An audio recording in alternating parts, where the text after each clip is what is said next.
I'm Chris Lofing, and this is the Stranger Things house here in Clovis, California. 100-year-old house, a lot of old architecture and old sort of features. So Stranger Things was on my mind. I thought, you know what, this would be a really fun project to turn this place into a Stranger Things house. And so we just went for it. We just dove right in. Originally, literally this was all I was thinking, just doing the alphabet wall and maybe a few other things. But as we started, it just kept adding and adding and adding, and now here we are. The first room when you walk in the Stranger Things house, behind the no trespassing door, is Dustin's room. You know, we all know and love Dustin Henderson from Stranger Things.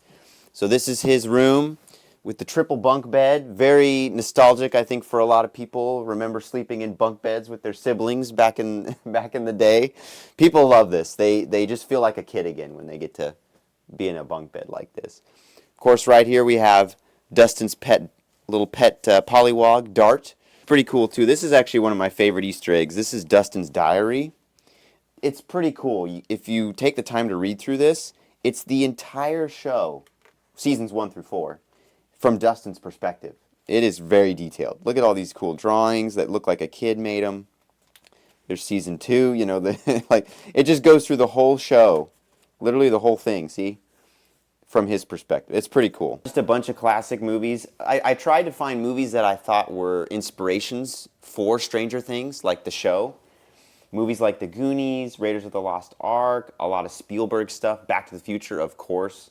All right, so in here we have the Hawkins Lab, the Rainbow Room. If you remember from the show, this is where Eleven is experimented on, and they're trying to figure out her powers and test her abilities. So we have some cool puzzles and games here that you can test your mental abilities, your psychic abilities.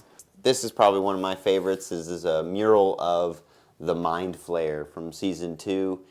If you remember in the season 2, Will draws the Mind Flayer several times, and it looks kind of like this. It looks like a child's drawing.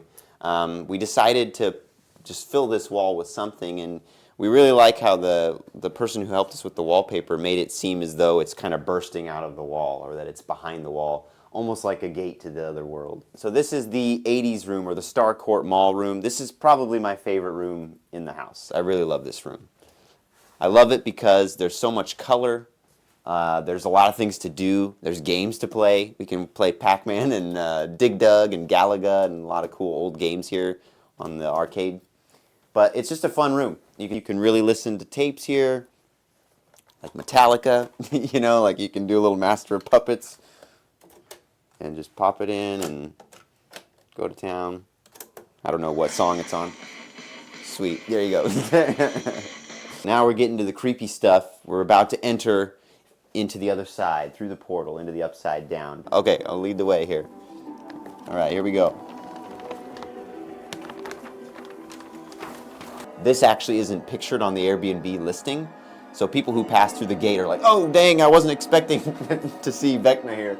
But I think it's a really fun surprise for guests. The final room is the upside down, the portal on the other side, which seems a little bit unassuming at first, but just be patient, you'll see. And now, suddenly, we are transported into the upside down. We've got artwork of the Demogorgon and a lot of cool, creepy things here.